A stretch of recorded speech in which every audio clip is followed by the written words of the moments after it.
أعوذ بالله من الشيطان الرجيم بسم الله الرحمن الرحيم الحمد لله وكفى وسلام على عباده الذين اصطفى أما بعد قال الله تبارك وتعالى بسم الله الرحمن الرحيم الحمد لله رب العالمين الرحمن الرحيم مالك يوم الدين إياك نعبد وإياك نستعين اهدنا الصراط المستقيم صراط الذين أنعمت عليهم غير المغضوب عليهم ولا الضالين وقال رسول الله صلى الله عليه وآله وسلم كل أمر ذي بال لم يبدأ بسم الله الرحمن الرحيم فهو أبتر آمنت بالله صدق الله العلي العظيم وصدق رسوله النبي الكريم۔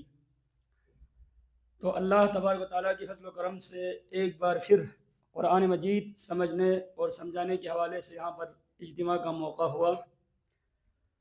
تو آج کی ہمارے اس کلاس کے حوالے سے بسم اللہ الرحمن الرحیم کے اوپر کچھ تفسیری باتیں ہوگی اور اس کے ساتھ ہی سورہ الفاتحہ کا ترجمہ لکھوایا جائے گا۔ آج کی کلاس شروع کرنے سے قبل میں ایک دعا آپ لوگوں سے لکھوانا چاہتا ہوں جو نبی اکرم صلی اللہ تعالیٰ علیہ وسلم سے منقول ہے، اور امام ترمذی رحمۃ اللہ علیہ نے اپنی کتاب الصحیح الجامع ترمذی کے اندر یہ روایت نقل فرمائی ہے۔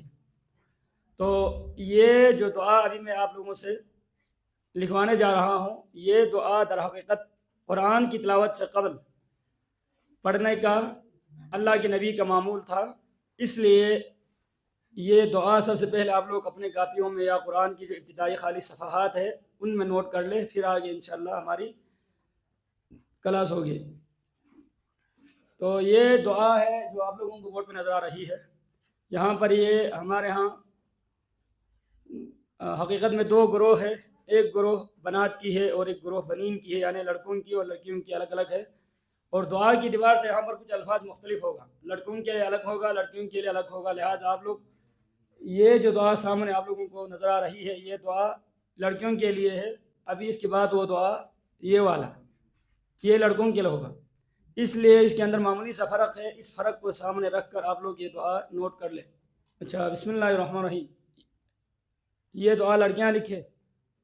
اللہم انی امتک و بنت عبدک و بنت امتک ناصیتی بیدک ماض فی حکمک عدل فی قضاؤک اسألک بکل اسم ہوا لک سمیت به نفسک او علمتہ احدا من خلقک او انزلتہ فی کتابک او استأثرت به فی علم الغیب عندک ان تجعل القرآن ربیع قلبی ونور صدری وجلاء حزنی وذہاب ہمی وغمی۔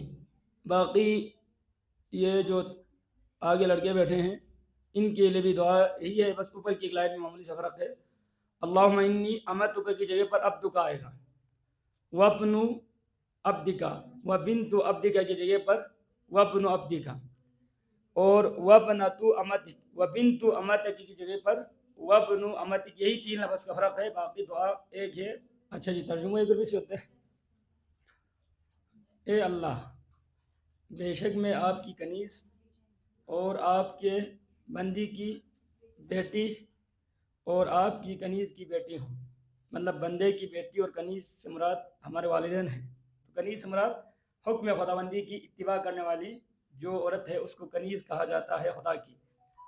میری پیشانی تیرے ہاتھ میں ہے، میری پیشانی تیرے ہاتھ میں ہے، میرے بارے میں تیرا حکم جاری ہے اور میرے بارے میں تیرا فیصلہ عدل والا ہے۔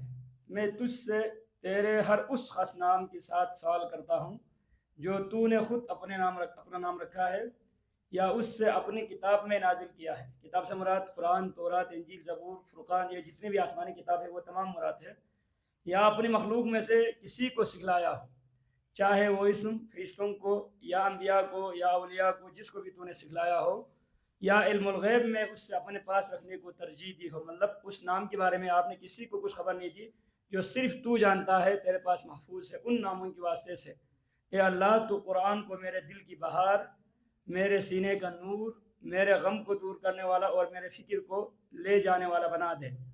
جو تو آپ کو ترجمہ انجو دیکھن آگے تو اللہ تعالیٰ اس کی فکر و غم اور رنج و ملال کو دور کر کے اس کے بدلے وسعت اور کشادگی عطا کرے گا.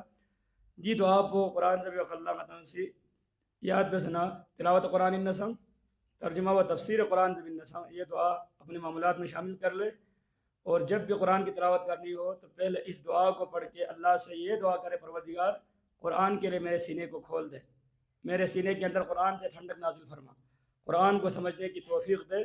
یہ دعا خود نبی اکرم صلی اللہ تعالیٰ علیہ وسلم کا ہے جو کتب حدیث میں موجود ہے. چلو اتنا ترجمہ بھی جسے قرآن اور نعرے سورہ الفاتحہ ترجمہ. بسم اللہ الرحمن الرحیم. اللہ کے نام کی مدد سے, اللہ کے نام کی مدد سے. الرحمن جو بے حد مہربان ہے, الرحیم جو مسلسل رحم فرمانے والا ہے. الحمدللہ تمام تعریفیں اللہ کے لیے مخصوص ہے. رب العالمین جو تمام جہانوں کا پروردگار ہے. الرحمن الرحیم بے حد مہربانی کرنے والا مسلسل رحم فرمانے والا ہے.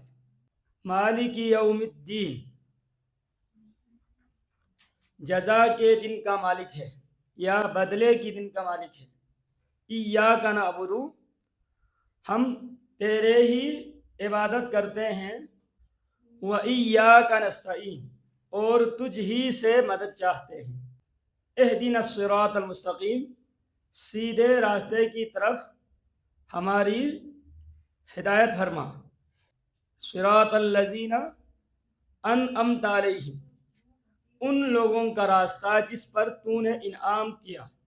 غیر المغضوب علیہم نہ ان لوگوں کا جن پر تیرا غضب ہوا ہے. ولا الضالین اور نہ گمراہوں کا. اچھا جی بسم اللہ الرحمن الرحیم کی فضیلت و شان. بسم اللہ الرحمن الرحیم یہ بھی ایک دعائیہ کلمہ ہے.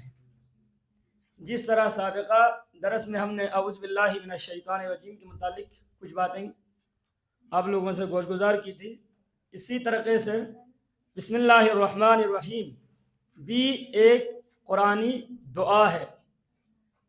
بسم اللہ الرحمن الرحیم بظاہر دیکھنے میں آپ کو 4 حروف نظر آ رہے ہیں. بسم 1, اللہ 2, الرحمن 3, الرحیم 4.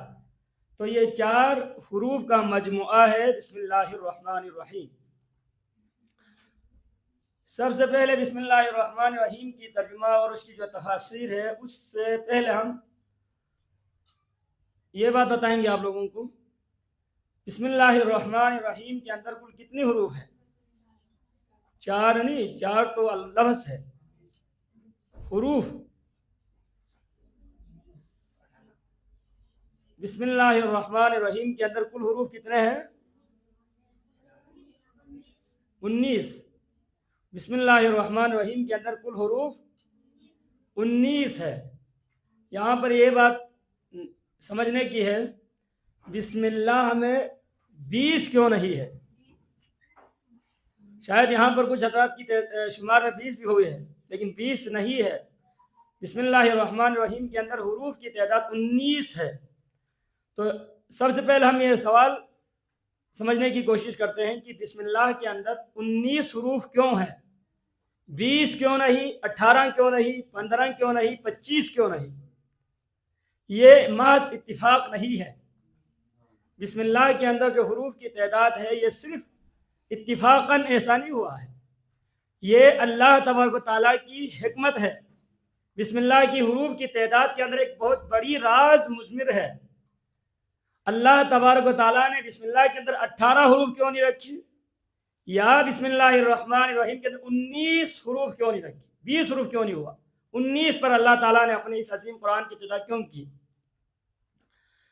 تو مفسرین کرام نے لکھا ہے بسم اللہ الرحمن الرحیم کے اندر 19 جو حروف ہے در حقیقت جہنم کے اوپر 19 داروغہ ہے، جہنم کی جو چوکیدار ہے وہ 19 ہے، جو قرآن نے خود بیان کیا ہے۔ سورہ المدثر 29ویں پارے کے اندر ایک صورت ہے سورہ مدثر، اس کے اندر ایک آیت ہے علیہا 19، یعنی جہنم کے اوپر اللہ نے 19 فرشتوں کی ڈیوٹی لگا رکھی ہے، اور ان 19 فرشتوں کی جو سردار ہے اس کا نام ہے مالک، داروغہ جہنم کی نام ہے مالک۔ تو بسم اللہ الرحمن الرحیم کے اندر 19 حروف ہے، اور جہنم کی اوپر جن فرشتوں کی ڈیوٹی مقرر ہے جہنمیوں کو عذاب دینے کے لیے، کفار کو عذاب دینے کے لیے، مشرکین کو سزا دینے کے لیے، ان فرشتوں کی تعداد بھی 19 ہے۔ تو جو آدمی بسم اللہ الرحمن الرحیم کثرت سے پڑھے گا تو اللہ تبارک و تعالیٰ جہنم کی 19 فرشتوں سے اس کو نجات دے گی۔ کثرت سے بسم اللہ الرحمن الرحیم پڑھنے کا نتیجہ یہ ہوگا کہ وہ پڑھنے والے کو ایک ایک حروف کی بدلے میں جہنم کے ایک فرشتے سے نجات ملے گی۔ 19 حروف کی بدلے میں اللہ تعالیٰ جہنم کی 19 فرشتوں سے اس کو کیا کرے گا؟ نجات عطا کرے گا۔ ہمارے ہاں بسم اللہ الرحمن الرحیم کے اندر 19 حروف ہے، اور ہمارے اوپر کل فرض نماز کتنی ہے؟ 5 نمازیں فرض ہے نا، صلاۃ خمس، 5 نمازیں روزانہ یومیہ ڈیلی طور پر پڑھنا ہمارے اوپر فرض ہے۔ تو 5 نمازیں ہیں اور 19 حروف ہے، 19 جمع 5 24، 19 جمع 5 24 ہوتا ہے نا۔ تو جو آدمی 5 وقت نماز کی پابندی کرے اور کثرت سے بسم اللہ الرحمن الرحیم پڑھے تو اس کا ایک فضیلت ہے کہ 24 گھنٹے کی گناہوں سے اللہ تعالیٰ اس کو کیا کر دیتا ہے؟ حفاظت عطا کر دیتا ہے۔ یا اگر غلطی سے 24 گھنٹے کے اندر کوئی غلطی یا گناہ یا کوئی نافرمانی صادر ہو تو بسم اللہ کی 19 حروف کی بدلے میں اور 5 وقت فرض نماز کی برکت سے وہ 24 گھنٹے کے بیچ میں جو کچھ گناہ صغیرہ ہے وہ معاف ہو جاتا ہے۔ تو یہ اس کی ایک حکمت ہے، بسم اللہ الرحمن الرحیم کی ایک حکمت ہے۔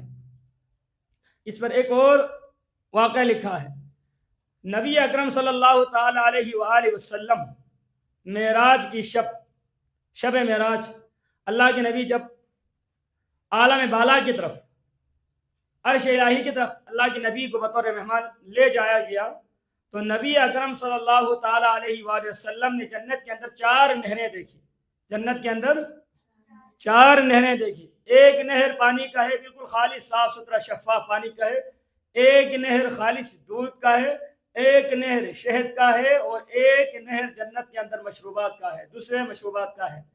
تو نبی اکرم صلی اللہ تعالی علیہ وآلہ وسلم جنت کی نہروں کی حسن، ان کی روانی، ان کی شفافیت دیکھ کر اللہ کے نبی متعجب ہوئے۔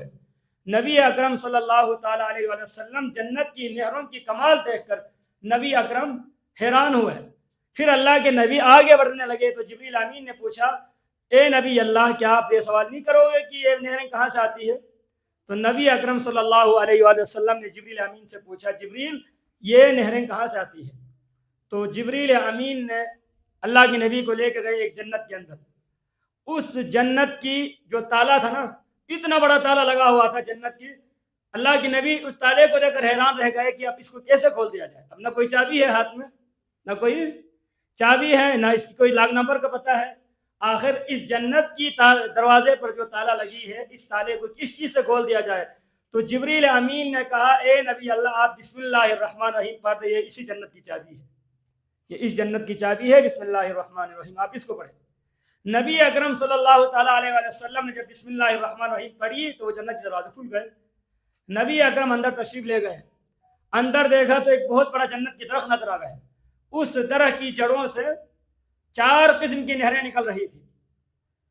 جبریل امین نے پوچھا، یا نبی اللہ، یہ درخت کس چیز کی ہے، آپ کو معلوم ہے؟ تو جبریل امین کی پوچھنے پر اللہ کے نبی نے لا علمی کا اظہار کیا تو جبریل امین نے کہا، یہ جنت کا درخت بسم اللہ الرحمن الرحیم ہے، یہ بسم اللہ الرحمن الرحیم ہے۔ اور اس بسم اللہ الرحمن الرحیم کے لفظ بسمی کی میم سے پانی کا نہر جاری تھا، لفظ بسمی کی میم سے پانی کا نہر جنتوں میں چل رہا تھا، اور لفظ اللہ ہی کی جو چھوٹی ہا ہے، اس ہا سے دودھ کا نہر جاری تھا۔ الرحمانی کی جو نون سے شہد کا نہر جنت میں چل رہا تھا، اور الرحیمی کی جو آخر کی میم ہے، اس میم سے دوسرے مشروبات کا نہر جاری تھا۔ تو نبی اکرم صلی اللہ علیہ وآلہ وسلم نے فرمایا، جو آدمی کثرت سے بسم اللہ الرحمن الرحیم کی ورد کرے، پڑھتے رہے، اٹھتے بیٹھتے چلتے پھرتے سوتے جاگتے پڑھتے لکھتے، جس وقت بسم اللہ الرحمن الرحیم پڑھے تو اللہ تعالیٰ اس کو جنت کی 4 نہروں سے سیرابی عطا کرتا ہے۔ اس آدمی کو جنت کی 4 نہروں سے اللہ تبارک و تعالیٰ کیا کرتا ہے؟ سیرابی عطا فرما دیتا ہے۔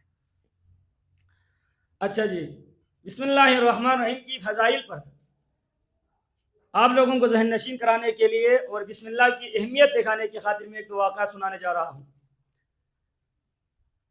حضرت فخر الدین رازی جو بہت بڑا اسلامک مفسر ہے، جس کی تفسیر کبیر نام سے کتاب ہے 15 جلدوں میں، اس تفسیر کے اندر بسم اللہ پر انہوں نے چند واقعہ لکھے ہیں۔ بسم اللہ الرحمن الرحیم کے حوالے سے ایک واقعہ بڑا خوبصورت واقعہ ہے، سمجھنے کی ہے اور اس پر عمل کرنے کی ایک واقعہ ہے۔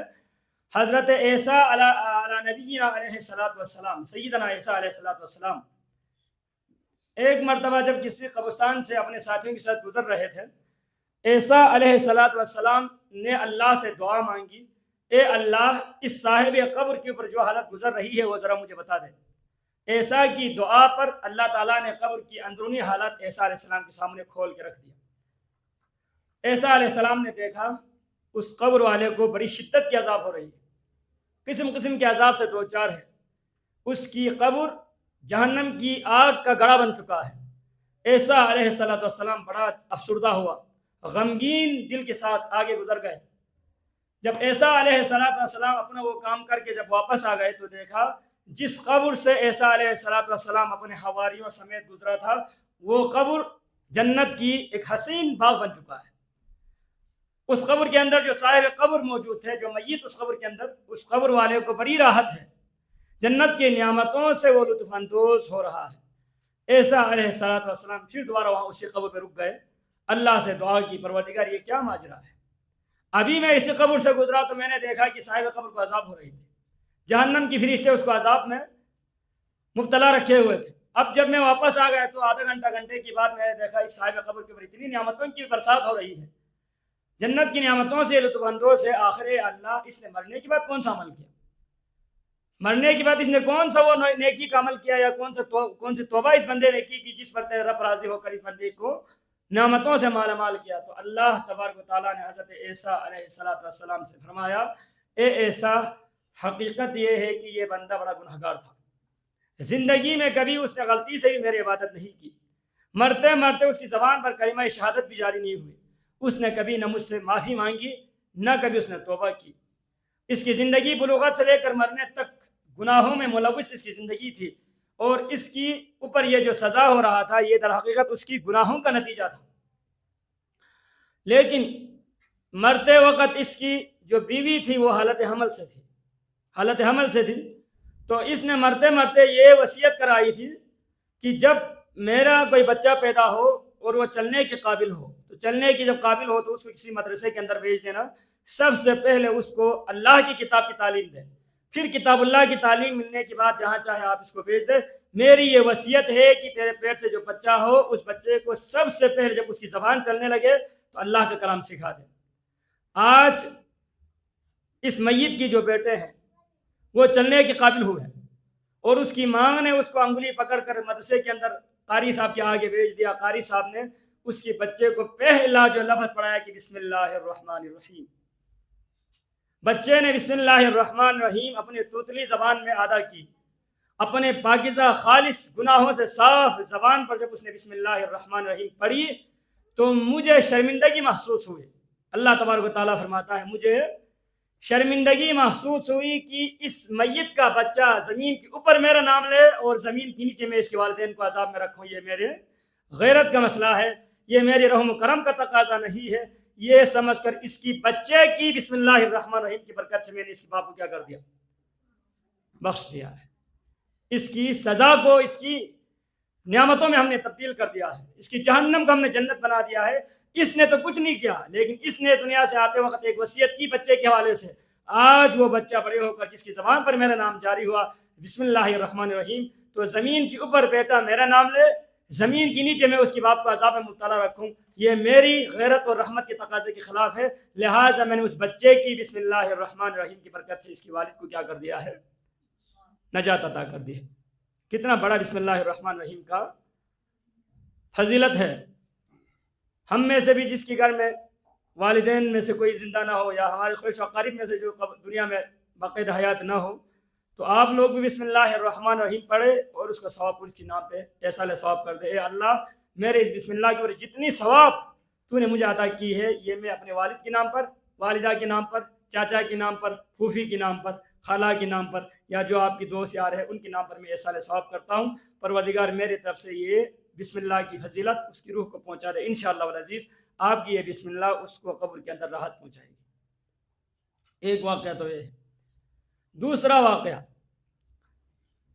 حضرت عمر کی دور میں مصر کی روم کا جو بادشاہ تھا، اس بادشاہ نے حضرت عمر کو خط لکھا، میرے سر میں اکثر درد رہتی ہے، شاید کوئی درد سر کا مسئلہ ہو، جیسے کہ بعض حضرات کو آدھی سر میں تکلیف کی بیماری ہوتی ہے، تو میرے سر کے اندر ہمیشہ تکلیف اور درد ہوتی رہتی ہے، لہٰذا آپ کی دین میں اگر کوئی ایسا نسخہ ہو جس نسخے کو استعمال کر کے جس دعا کو پڑھ کر شاید مجھے کوئی شفا ملے، تو آپ ایسا کوئی دم یا کوئی دعا مجھے بتا دیں۔ حضرت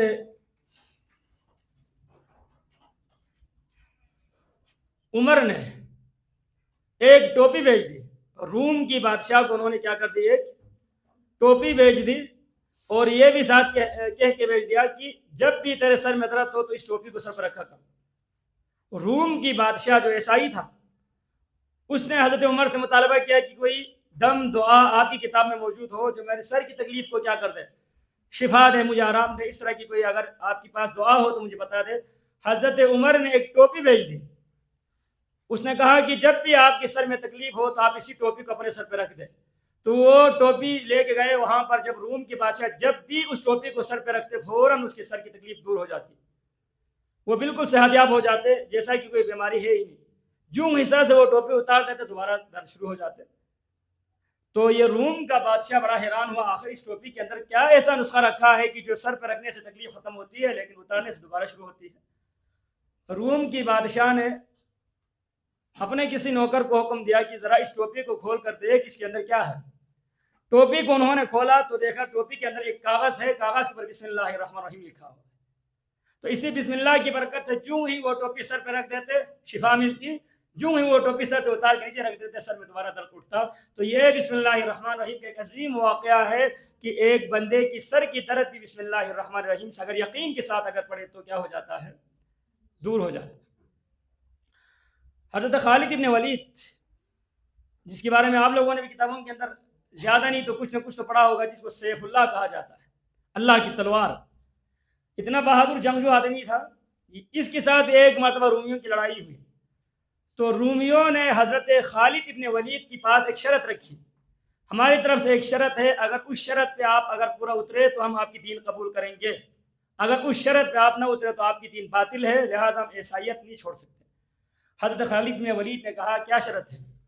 تو ان رومیوں نے کہا ہماری شرط یہ ہے کہ ہم آپ کو زہر کھلائیں گے، ہم آپ کو زہر کھلائیں گے، اگر زہر سے آپ کی پر موت طاری نہ ہو، آپ بچ جائے تو ہم سمجھوں گا کہ تیرا دین پر حق ہے، ہم اسلام قبول کریں گے، کلمہ پڑھیں گے۔ اگر اس زہر کے اثر سے آپ مر جائے تو اس کا مطلب یہ ہے کہ آپ کی دین کے اندر کوئی حقیقت نہیں ہے، لہٰذا ہم آپ کو وہ انتہائی خطرناک ہلاک کر دینے والا زہر آپ کو کھلائیں گے، آپ وہ زہر کھا لیں، آپ کی زندگی بچ گئی تو آپ کا دین حق ہے، اگر زندگی ختم تو آپ کی دین کے اندر کوئی حقانیت نہیں ہے۔ حضرت خالد ابن ولید نے اس شرط کو قبول کیا اور انہوں نے ایک انتہائی سخت تیز زہر لا کے حضرت خالد ابن ولید کو انہوں نے کھلا دیا۔ خالد ابن ولید نے اس زہر کو کھا لیا، کھانے کے بعد معمولی سا اثر تک بھی جسم پر ظاہر نہیں ہوئے، ورنہ تو زہر کھانے کے بعد اکثر چہرے کا رنگ بدل جاتا ہے، جسم پر کپ کپی طاری ہو جاتی ہے، انسان اپنے طاقت پہ کھڑا نہیں رہ سکتا، انسان کو یہ چیزیں گھومتی نظر آتی ہیں، زہر کی شدت بہت مشکل ہے۔ لیکن خالد بن ولید کو بالکل کوئی معمولی سا اثر جسم پر کپ کپی طاری ہونے کی، لرزنے کی، پاؤں پر کھڑے رہنے کے حوالے سے کوئی بھی مشکل دقت پیش نہیں آئی۔ تو ان لوگوں نے کہا آخر آپ کی دین میں کون سی حقانیت ہے، آپ نے کیا وہ ایسا عمل کیا کہ جس کی وجہ سے اتنی خطرناک زہر کھانے کے بعد بھی آپ کے پر معمولی سا بھی اثر پیدا نہیں ہوا؟ تو حضرت خالد بن ولید نے کہا میں نے قرآن کی پہلی آیت پڑھی تھی، وہ ہے بسم اللہ الرحمن الرحیم، تو بسم اللہ الرحمن الرحیم یہ زہر کی بھی دوا ہے، بشرطے کہ یقین ہو. یقین نہ ہو تو ایسا نہ کرنا. آج گھر میں جا کے زہر کھا لے، اوپر سے بسم اللہ پڑھے اور کل موت طاری ہو تو کہے کہ مولوی صاحب نے بتا دیا، ہماری زندگی برباد ہو.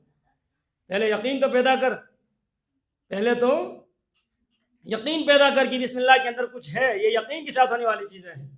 صرف اوپر زبان سے بسم اللہ پڑھے اور آپ کو اس کی اثرات کا پتہ نہ چلے تو یہ بسم اللہ کی غلطی نہیں ہے، یہ ہماری یقین کی کمزوری ہے.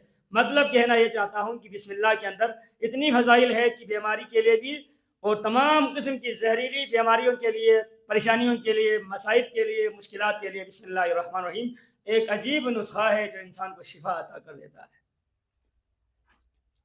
اچھا جی، الرحمن الرحیم کی تفسیری معارف. بسم اللہ الرحمن الرحیم کے اندر کل اللہ تبارک و تعالیٰ کی 3 نام موجود ہے: اللہ، الرحمن، الرحیم. اب ان کے بارے میں آپ لوگ غور سے سنیں، کیونکہ یہاں پر جب اس کی تفسیر ہوگی تو مجھے سورہ فاتحہ کے اندر اس کی تفسیر کرنی ہی پڑے گی، کیونکہ یہی الفاظ سورہ فاتحہ کی دوسری آیت میں بھی موجود ہے. تو لہٰذا میں یہاں پر ہی اس کی تفسیر سمجھا دیتا ہوں، وہاں پہ جا کے دوبارہ اس پر مزید گفتگو کرنے کی ضرورت نہ رہے. تو الرحمن الرحیم، رحمان عربی قانون میں فعلان ان کے وزن پر ہے. رحمان کا وزن کیا ہے؟ فعلان. اور اس وزن کی خاصیت عربی میں یہ ہے کہ جو اس وزن پر کوئی بھی لفظ آئے اس لفظ کے اندر وہ معنی شدت سے پایا جاتا ہے، کثرت سے پایا جاتا ہے، حد سے زیادہ پایا جاتا ہے. ابھی میں یہاں پر بورڈ پہ کچھ آپ لوگوں کو اس کے بارے میں مثالیں لکھوا دیتا ہوں تاکہ آپ لوگ لفظ الرحمن کو اچھی طرح سے سمجھ سکیں.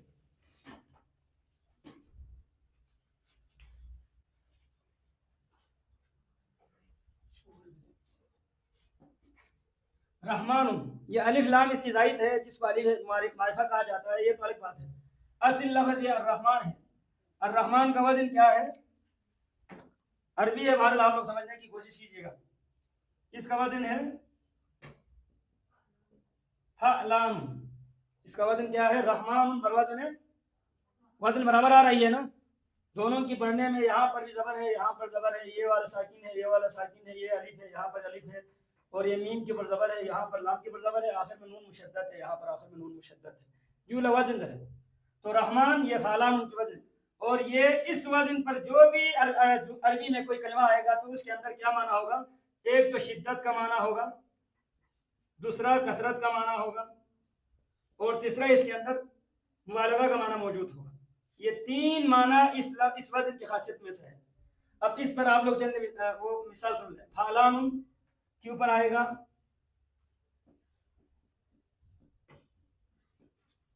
غضبان، وزن ایک ہے نا. رحمان، غضبان. غضبان کا مطلب کیا ہے؟ حد سے زیادہ غصہ والا آدمی. صرف غصہ والا نہیں بلکہ حد سے زیادہ غصہ جس آدمی کے اندر ہو اس کی اہل عرب کہتے ہیں غضبان. اسی طریقے سے ایک اور لفظ ہے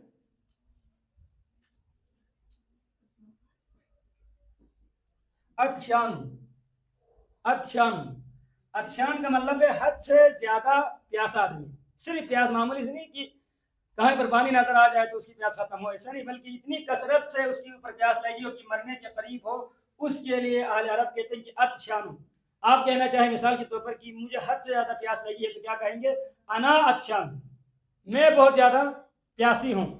یا اگر آپ یہ کہنا چاہیں کہ مجھے بہت زیادہ غصہ آئی ہوئی ہے کہ میرا بی پی ہائی ہے، مجھ سے بات نہیں کرو، جیسے گھر کے اندر لڑکیوں کی عادت ہوتی ہے دوسروں کو اپنے روک جمانے کے لیے، تو آپ عربی میں اگر کہنا چاہیں تو کہہ لیں کہ انا غضبان ہوں، میرے حد سے زیادہ غصہ میرے اوپر چڑھا ہوا ہے.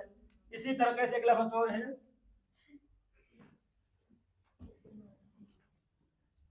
جوعان. اسی کی بالکل یہ ہم وزن ہے، آپ لوگ ذرا دیکھ لیں، وزن بالکل برابر ہے. جوعان ان کا مطلب ہے حد سے زیادہ بھوکا. مطلب یعنی کہ وہ آدمی ایسے ہی باسی روٹی بھی کھا سکے.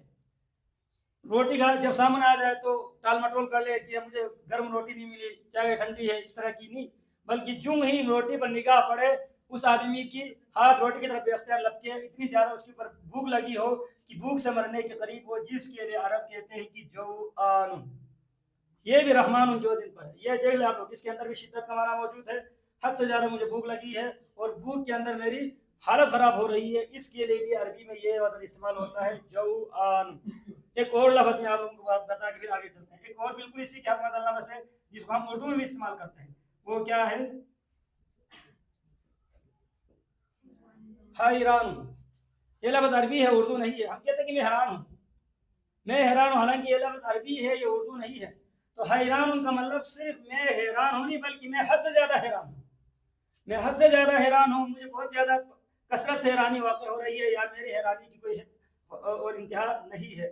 اسی طریقے سے کون لفظ ہے، بس یہ آخری ہے.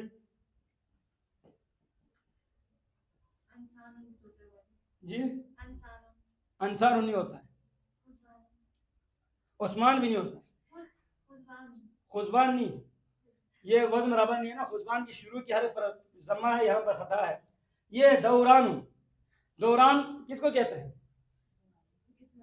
دوران آپ کس معنی میں لیں گے؟ یہ لفظ تو استعمال کرتے کہ دوران نہیں، دوران کا کیا معنی ہے؟ کوئی بھی معنی بتا دیں، مثلا یہ غلطی ہو تو میں آپ لوگوں کو ٹھیک کر دوں گا. دوران کا مطلب ہے خوب گھومنے والا، یہ دار یدور سے نکلا ہے. دار یدور دوران کا مطلب ہے خوب گھومنے والا. اسی سے زمانے کو بھی دوران کہتے ہیں، کیونکہ زمانہ ہمیشہ گردش میں ہے. تو دوران کا مطلب صرف گھومنے والا نہیں، بلکہ خوب گھومنے والا، کثرت سے گھومنے والا، شدت سے گھومنے والا، اور حد سے زیادہ گھومنے والا. یہ الفاظ میں نے سمجھا دیا. اب آ جاتے ہیں لفظ رحمان پر. تو رحمان کا مطلب کیا ہے؟ رحم کرنے والا نہیں، حد سے زیادہ رحم کرنے والا. رحمان کا مطلب کیا ہے؟ حد سے زیادہ رحم کرنے والا. ایک ترجمہ. یا رحمان کا مطلب ہے بے حساب رحم کرنے والا، جس کا ترجمہ ہم نے آپ لوگوں کو کافی میں بے حد مہربان سے کیا ہے. تو رحمان کا مطلب ہے حد سے زیادہ رحم کرنے والا. اب ذرا آپ لوگ مجھے یہ بتاؤ کہ اس کائنات کے اندر سب سے زیادہ، حد سے زیادہ، بے حساب، بے انتہا، ان لمیٹڈ رحم کرنے والا کون ہے؟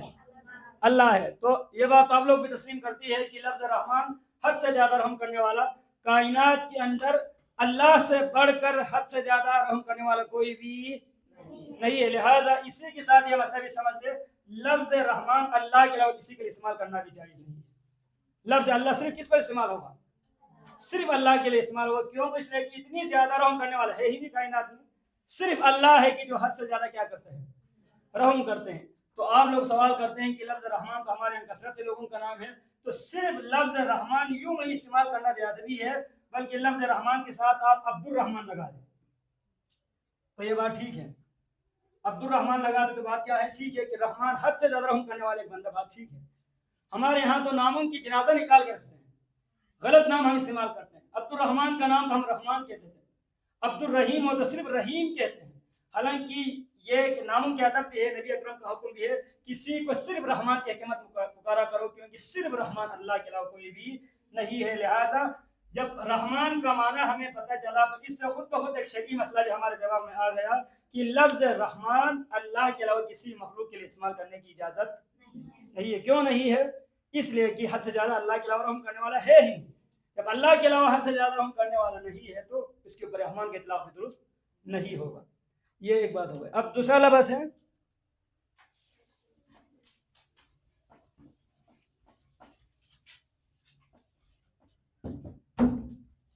اب یہ لفظ بسم اللہ کے اندر چوتھا جو ہمارا لفظ ہے وہ کیا ہے؟ الرحیم. الرحیم میں پھر وہی الف لام معرفہ کا ہے، باقی لفظ بنے گا رحیم. رحیم، رحیم کس وزن پر ہے؟ رحیم کا وزن کیا ہوگا؟ رحیم فعیل، فعیل یہ اس کا وزن ہے. تب بتانا ہے نا عربی زمین تو اتنا فی الحال تو سمجھ لوگوں نے پتہ ہے، لیکن انشاءاللہ آہستہ آہستہ میں کیا پریشانی والا سمجھ. تو لفظ رحیم یہ فعیل کے وزن پر ہے. وزن کچھ سے لیتا نہیں کس سے دی رائے کا زبر ہے، دی کا صفاوی کا زبر ہے، دی کا ہا کو مکسور زیر ہے، دی کا عین پہ کا زیر ہے، دی کا یا کو ساکن ہے، دی کا یا پہ ساکن ہے، دی کا میم کو مشدد ہے، دی کا لام مشدد ہے. تو وزن بالکل برابر ہوتا ہے. اگر یہاں میں سے ترازو چک ہے، ترازو چک میں رحیم تو ترازو چک میں فعیل تانا ہے، بالکل برابر برابر ہوتے ہیں. وزن کے اندر جو نحوی وزن ہے یہ تانا شاباش کا وزن کو میں جو نحوی قانونی وزن ہے. اب دی وزن کو یہ سے خاصیت اس نال لفظ فعیل نے خاصیت پیچھے دن تسلسل، دوام،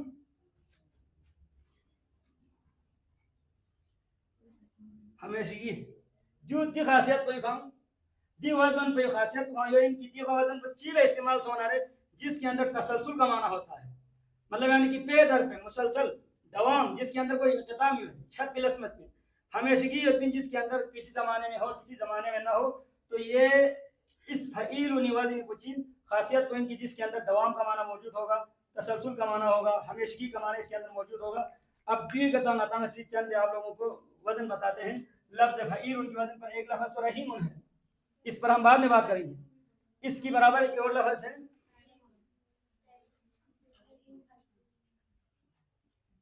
کریم، وزن رہا ہونا تمہیں، رحیم فعیل کریم۔ اب لفظ کریم کا مطلب ہے سخی، سخاوت کرنے والا یا کرم کرنے والا۔ اب بھی مطلب بدو میں لفظ کریم مطلب صرف کبھی اخبار غلطی کا، جیسا کہ کسی کو آپ نے کچھ دیا، سخاوت کی کسی کی مجبوری آپ نے دور کر دی، دولا کریم زمین، کریم زمین کی مسلسل کرم کرنے والا، کیا ہمیشہ کرم کرنے والا۔ اسی طریقے سے ایک لفظ ہے اسی کے مقابل علیم، علیم، علیم کا مطلب ہے مسلسل جاننے والا، ہمیشہ سے جاننے والا، جس کی جاننے میں کبھی جہالت نہیں لازمی آتی ہو، شروع سے جانتا ہے، ہمیشہ جانتا ہے، قیامت تک جانتا رہے گا۔ یہ لفظ رحیم کی وجہ میں ایک علیم ہے۔ اسی طریقے سے ایک لفظ ہے حلیم، حلیم، حلیم کا مطلب ہے کہ ہمیشہ برداشت کرنے والا، ایک بار نہیں، دو بار نہیں، تین بار نہیں، ہتیا بھری چکے نا کہاں سے چیک دفعہ جی دوست نے لے جو تو کھلے دفعہ چیک سے بھی دوسری بار یاد اندر خیر میں دوسری بار یہاں دوست نے یہ دوسری بس آخری لاس ہے یہاں معاملے والا دوست نے پھر سمجھ لو کہ یہاں پر خون خرابہ ہوگا۔ دولا حلیم مزر بن حلیم، یہاں غلطی پہ یہاں جھاپا، یہاں غلطی پہ یہاں جھاپا، یہاں غلطی پہ یہاں جھاپا، اب 1000 بار غلطی کرے 1000 بار برداشت کرنے والی ذات کا نام ہے حلیم، یہ بھی اللہ کا ایک نام ہے۔ اسی طرح سے عظیم ہے، یا تو یہ تو کئی صفتیں اتنی جو آپ لوگ خود غور کرنے پر سمجھ آ جاتی ہیں۔ تو اب یہاں پہ آتے ہیں لفظ رحیم ان پر، تو رحیم کا مطلب صرف رحم بخن سمے کبھی لے چک تکلیف ہم نہ فضل آپ کو چکلس چک لے ہم اخ چک زرس، تو جو واقعین و رحمت نہیں، لیکن یہ رحمت ہمیشہ کے لیے نہیں ہے۔ تو لفظ رحیم ان کا مطلب کیا ہے؟ مسلسل رحم کرنے والا، مسلسل رحمت کرنے والا، ہمیشہ رحمت فرمانے والا، دوام کے ساتھ رحم کرنے والا۔ تو ہمیشہ تسلسل کے ساتھ رحم کرنے والا کون ہے؟ اللہ ہے۔ لیکن دی لفظ کو جس طرح کہ میں نے الرحمن کے بارے میں بتایا تھا، لفظ الرحمن تو صرف خدا کا استعمال ہے، لفظ الرحمن صرف خدائی ذات پر استعمال ہے، لیکن لفظ رحیم بندوں سے استعمال میں گئی۔ لفظ الرحیم کا اطلاق، اس کا استعمال کس کے لیے بھی ہوگا؟ بندوں کے لیے بھی۔ یہ بڑے قرآن سے ہمارا رسول اللہ صلی اللہ علیہ وسلم رحیم تفسیر بھی وبالمؤمنین رؤوف الرحیم، نبی اکرم مومنین بڑا کیا ہے؟ شفقت کرنے والا، اور رحیم رحم فرمانے والا ہے۔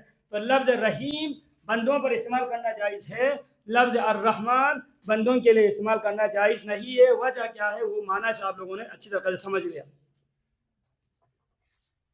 اچھا جی، داندی اس کی فرق ہے لفظ رحمان نہ لفظ رحیم میں فرق سے بات کرتے ہیں، تو انشاءاللہ ابھی اگلا ٹاپک ہے احتانہ باز میں۔ تو بسم اللہ الرحمن الرحیم کی شروع میں جو با ہے،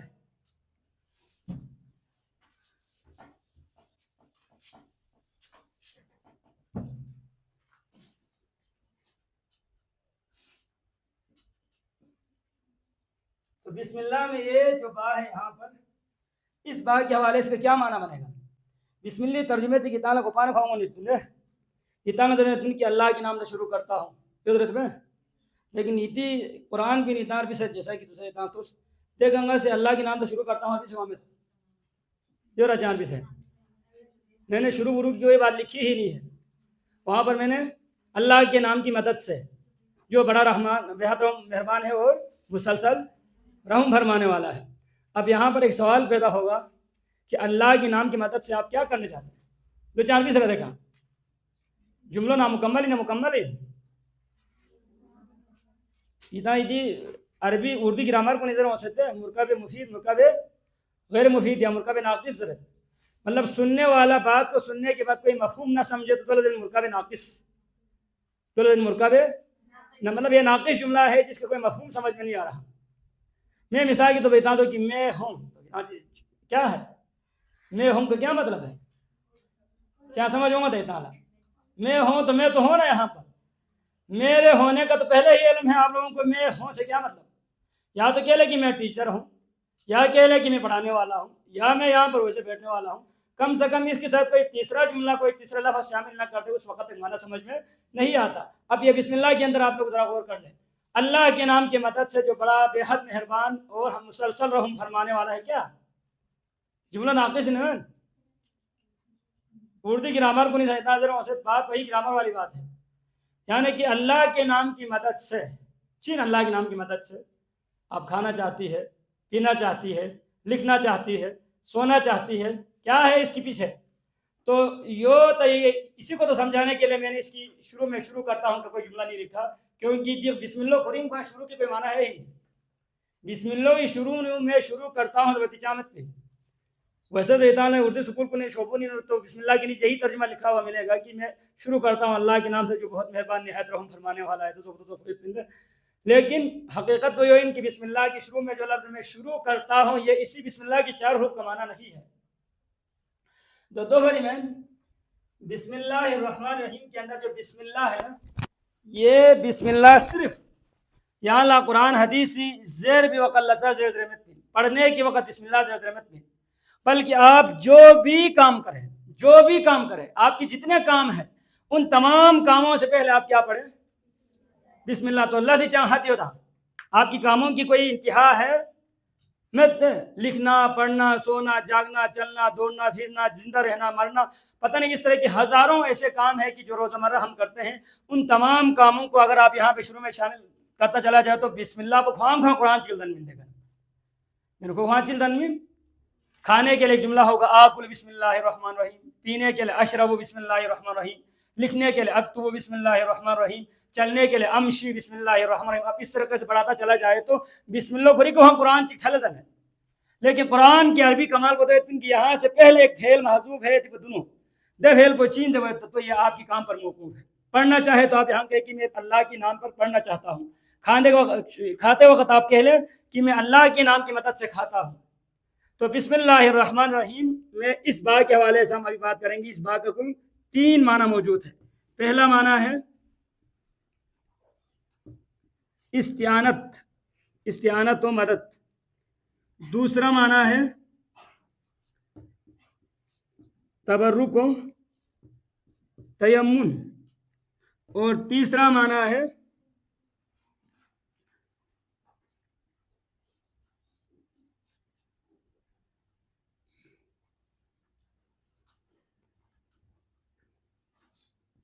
مصاحبت و الصاق۔ جی بسم اللہ شروع کی باو اتمانہ سمکا جانے لیتے ہیں۔ اگر آپ اس با کو استعانت کے معنی میں لیں، مدد مانگنے کے معنی میں لیں، تو بسم اللہ ترجمہ چل دنی میں اللہ کے نام کی مدد سے، میں اللہ کے نام کی مدد سے پڑھتا ہوں یا لکھتا ہوں یا کھاتا ہوں یا پیتا ہوں یا اچھی بندار ہے، وہ نام پھیل وہاں پر ہوگا۔ اور اگر اس باب کو آپ دوسرے معنی میں لیں، تبرک و تیمن، تبرک کا مطلب ہے برکت حاصل کرنا، تیمن کا مطلب ہے خیر حاصل کرنا، تو اس کا مطلب یہ ہوگا کہ اب دیکھیں ترجمہ بسم اللہ دن پتا ترجمہ ملتا ہے، وہاں پر ترجمہ بنے گا اللہ کی نام سے برکت حاصل کرتے ہوئے۔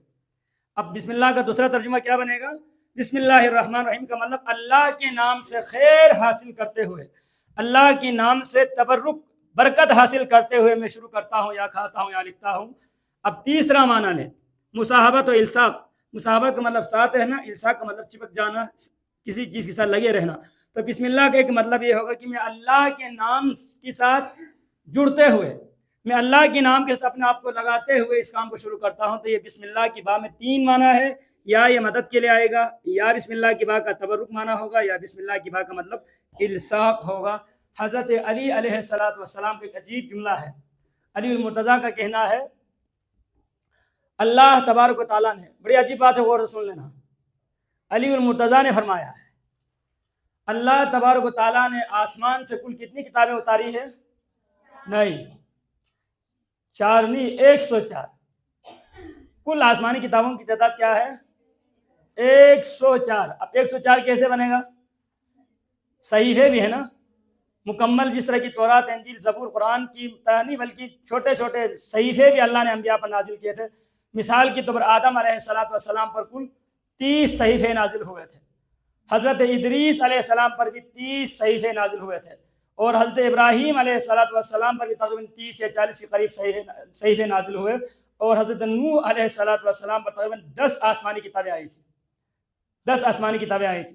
اب اس اعتبار سے علماء نے لکھا ہے کہ کل آسمانی کتابوں کی تعداد کیا ہے؟ 104۔ 104 میں سے 100 کتابوں کا علم 4 کتابوں میں موجود ہے۔ 100 کتابوں کا علم کتنی کتابوں میں ہے؟ 4۔ 100 کتابوں کا علم تورات، انجیل، زبور اور قرآن میں ہے۔ پھر اللہ تبارک و تعالیٰ نے باقی 4 کتابوں کا جو علم ہے نا، یہ جو 4 کتاب ابھی میں نے جس کا نام آپ لوگوں نے خود بتایا ہے، 4 آسمانی الہامی کتابوں کا علم اللہ تعالیٰ نے کہاں پہ رکھی ہے؟ قرآن میں تو پہلے سے ہے نا، قرآن تو وہی 4 میں شامل ہے۔ نہیں، 104 کتابوں میں سے 100 کا علم تو اللہ نے تقسیم کر کے 4 کتابوں میں رکھ دیا۔ اب 4 کتابوں کا علم اللہ تبارک و تعالیٰ نے سورہ فاتحہ کے اندر رکھی ہے۔ 4 آسمانی کتابوں کا علم کہاں موجود ہے؟ سورہ فاتحہ کے اندر، جس کی ہم انشاءاللہ تفسیر پڑھیں گے اگلا ہمارے کلاس میں۔ اور سورہ فاتحہ کے اندر جتنے بھی علوم ہیں نا، وہ تمام علوم اللہ تعالیٰ نے کہاں پہ رکھی ہے؟ بسم اللہ الرحمن الرحیم کے اندر۔ تمام قرآن کا علم سورہ فاتحہ میں، اور سورہ فاتحہ کا علم کس میں؟ بسم اللہ الرحمن الرحیم میں۔ اور بسم اللہ الرحمن الرحیم کے اندر جتنے بھی علم ہے وہ اس بسم اللہ کی با میں ہے۔ کس میں ہے؟ بسم اللہ کی با میں ہے۔ اور اس بسم اللہ کا جو جتنا بھی علم ہے وہ بسم اللہ کی سارے علم اس بسم اللہ کی با کی یہ نقطے میں ہے۔ کس میں ہے؟ اس نقطے میں ہے۔ یہاں تک تو آ گئے نا آپ ہمارے ساتھ؟ یہاں تک تو آپ لوگوں نے بات سمجھی۔ اب سنو علی کی بات۔ علی نے کیا کہا؟ تمام 104 آسمانی کتابوں کے علم 4 کتابوں میں، 4 کتابوں کے علم سورہ فاتحہ میں، سورہ فاتحہ کا علم بسم اللہ میں، بسم اللہ کا علم بسم اللہ کی با میں، اور بسم اللہ کا پورا علم بسم اللہ کی با کی نقطے میں۔ اور علی کا کہنا ہے انا نقطۃ تحت الباء، میں اس با کے نیچے والا نقطہ ہوں، میں اس با کے نیچے والا نقطہ ہوں۔ مطلب یعنی کہ علی تمام علوم کا کیا ہے؟ خزانہ ہے۔ علی المرتضیٰ کا کہنا ہے اس با کی یہ جو چھوٹے سے نقطہ ہے، اس نقطے کے اندر تمام اولین و آخرین کا علم اس کے اندر جمع ہے۔ اور علی خود فرماتا ہے وہ بسم اللہ کی با کا نیچے جو نقطہ ہے میں وہ علی ہوں، میں یہ نقطہ والا علی ہے۔ مطلب یعنی کہ میرے اندر تمام علوم جمع ہے۔ اب اس بات کو سمجھنے کی کوشش کیجیے گا، یہ بسم اللہ کے اندر جتنے تمام علوم اس بسم اللہ کی با میں اور با کی نقطے میں کیسے آ گئے؟ تو آپ لوگ مجھے ایک بات بتاؤ، علم کا بنیادی مقصد کیا ہے؟ کوئی بھی آپ لوگ اپنے مرضی میں جو آئے بتا دیں۔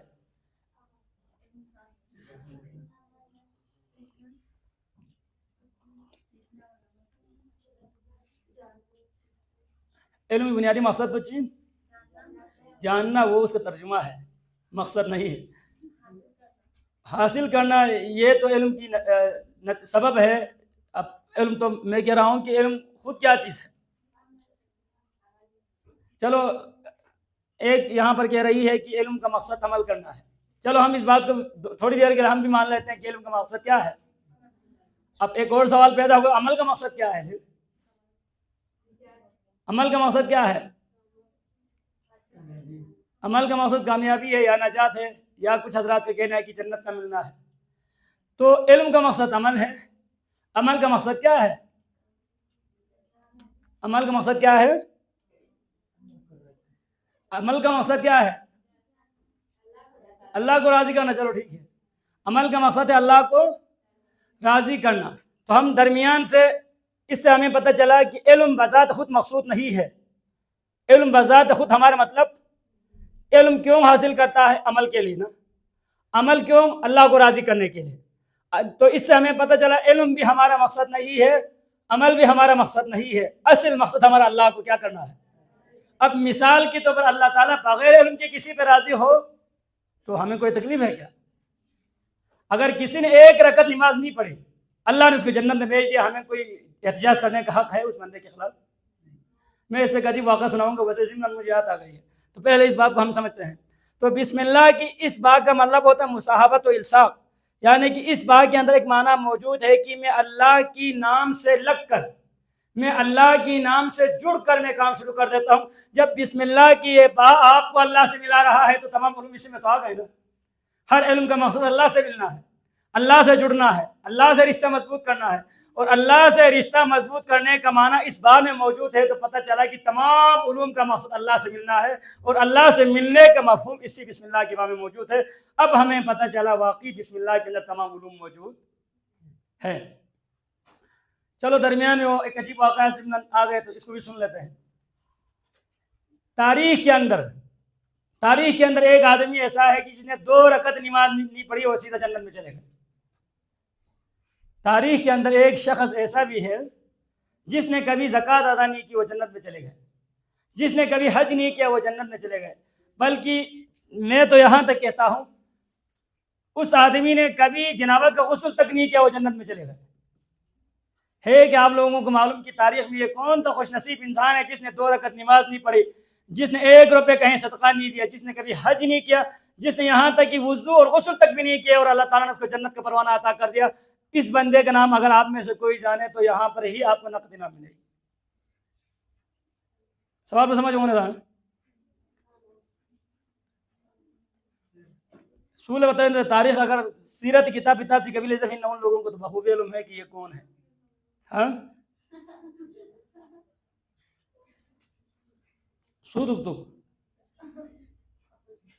اپوزٹ مطلب واقع اور رسالت واقع ہے نبی اکرم۔ اور یہ بات نوٹ کر لے، یہ آدمی جس نے 2 رکعت نماز نہیں پڑھی، جس نے کبھی وضو نہیں کیا، جس نے کبھی جنابت کا غسل تک نہیں کیا، اس کو جنت کی سرٹیفکیٹ اللہ کے نبی نے عطا کیا۔ دنیا کی کسی مولوی نے نہیں، اس کو جنت کی صنعت نبی نے دی ہے، تو مطلب اس کا جنتی ہونا ڈن ہے، پکا جنتی ہے یہ بندہ۔ نبی نے کہہ دیا تو کہہ دیا، بات ختم۔ اللہ کے نبی نے کہا جنتی ہے تو پھر مزید شک کرنے کی ضرورت ہی نہیں۔ یہ بندہ کون ہے ذرا سن لینا۔ یہ یہودیوں کا ایک چرواہا ہے، اس کا نام ہے اسود رائی۔ نام کیا ہے؟ اسود، الف سین واو دال را الف اور عین اور آخر میں یا ہے۔ اسود رائی اس بندے کا نام ہے۔ کیوں عظیم نظر نے پھر واقع ویسے ہی تعالیٰ دی بسم اللہ کی بات کے اوپر یہ بات آ گئی۔ تو اسود رائی تو عربی میں چلے بنا چرواہا جانور چرانے والے لوگوں کو عربی میں چرواہا اس کو رائی کہتے ہیں۔ تو اس بندے کے ساتھ جو رائی کا جو آخر میں لاحقہ لگا ہوا ہے، یہ اس لیے کیونکہ یہ آدمی یہودیوں کا بکریاں چرایا کرتے تھے۔ کوئی یہود پہ اسی 92 سال ہونے نہیں ہو سکتا ایک مچی گنپا، جس کا نام تاریخ میں لکھا ہے اسود۔ اس کا نام کیا ہے؟ اب ایک اس سے بھی عجیب تر بات یہ ہے کہ اس کا نام جو اسود ہے نا، اسود عربی میں کالے کو کہتے ہیں۔ اسود کس کو کہتے ہیں؟ یہ انتہائی کالے شکل کا مالک تھا، بالکل کالے کلوٹے آدمی تھا۔ اور کام بھی کیا تھا؟ کوئی اعلیٰ عہدے کا کام نہیں، بلکہ یہ بکریاں چراتے تھے۔ بکریوں اور بیڑیوں کے پیچھے، گائے کے پیچھے صبح شام اسی کے پیچھے دوڑنا چلنا پھرنا، ان کو پانی پلانا اس کا کام تھا۔ اور شکل کی اعتبار سے یہ بندہ تھا بڑا کالا، اسی لیے تو اس کا نام اسود رکھا ہے عرب میں۔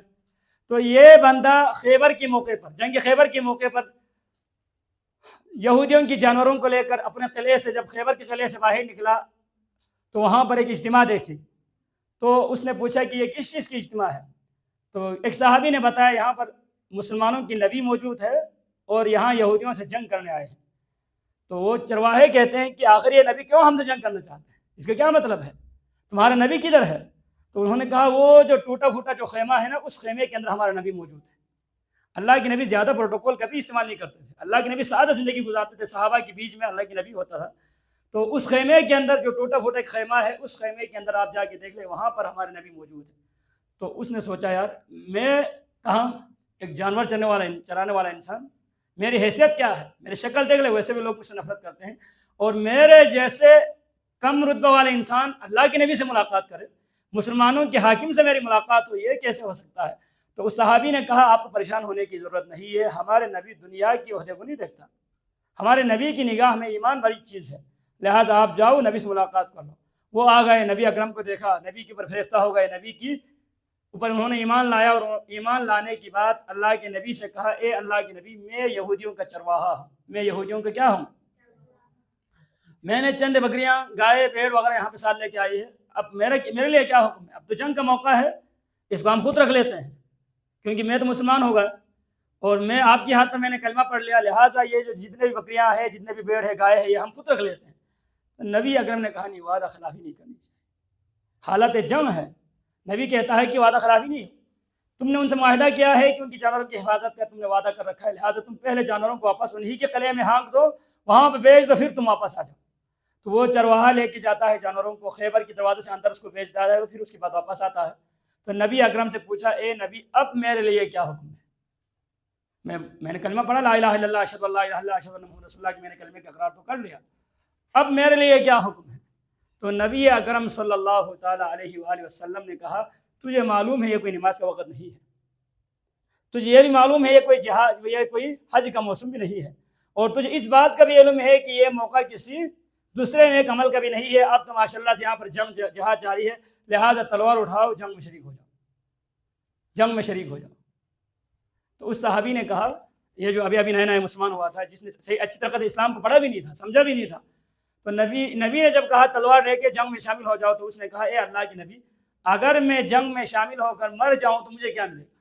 مجھے کیا ملے گا؟ تو اللہ کے نبی نے کہا، اگر تو اس جنگ میں شہید ہوا تجھے جنت ملے گی، تجھے جنت ملے گی۔ تو آدمی بڑا حیران ہوتا ہے، اللہ کے نبی نے کبھی زندگی میں 2 رکعت نماز نہیں پڑھی، میں نے کبھی حج نہیں کیا، میں نے کوئی صدقہ خیرات نہیں دی، آخر مجھے جنت کہاں سے ملے گی؟ تو اللہ کے نبی نے کہا، اس وقت اگر تو نے شہادت کے رتبہ حاصل کر لیا تو تجھے جنت ملے گی۔ تو اس نے کہا، اے نبی اللہ کیا میرے یہ کالا کلوٹا شکل اللہ قبول کرے گا؟ میری شکل دیکھ لے کتنی، میری شکل بدنما ہے، بدصورت ہے، اب اس شکل کے ساتھ اللہ مجھے کیسے جنت میں بھیجیں گے؟ اور آپ کو معلوم ہے کہ بکریوں کے پیچھے رہنے کی وجہ سے میری جسم میں بدبو اٹھ رہی ہے، یہ بدبودار آدمی جنت میں جائے گا کیا؟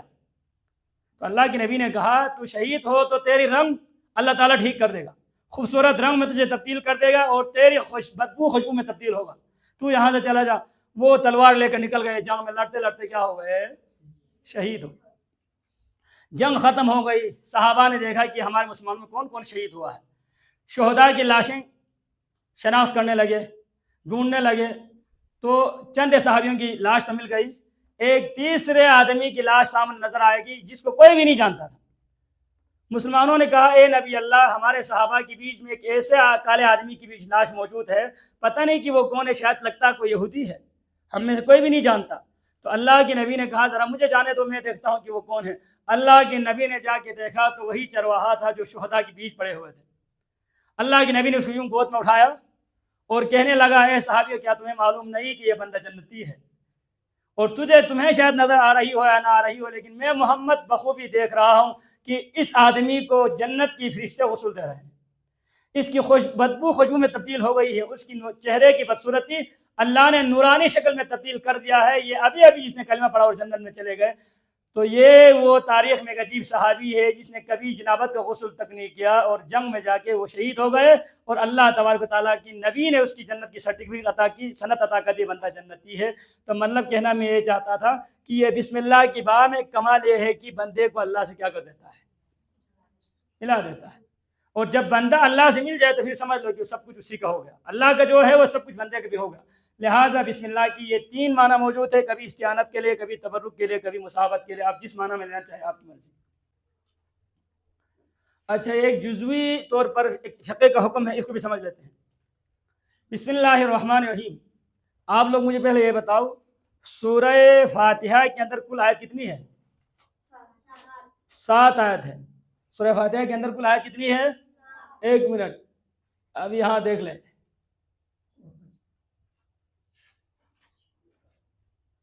یہاں دیکھ لیں، سب کدھر ہے؟ سب گھامت دینو یہ تنگ سب 3 درنے ہوتے، یہ والے نا، یہاں پہ 1 ہے، یہ 2 3 4 5 کدھر ہے؟ یہ 5، پھر جا کے 7، 6 کو تو کسی نے اٹھا لیا ہے، 6 کو تو کسی نے اغوا کر لیا ہے، 6 کا یہاں نام و نشان موجود ہے ہی نہیں، اتنا تو ہمارا دینو 6 اور دینو 6 تو تکر 6 تو کلو ہم عربی 6 ہو دین کو 6 خامت اور 1 سچی تانسیت۔ اب کیا کہیں گے؟ شاید لکھنے والے نے غلطی کی ہے، 6 لگانا چاہتا 7 لگا دیا، اس کو لکھنا 6 چاہتا لیکن اس نے غلطی سے 7 لکھ دی ہے، یہ صحیح نا؟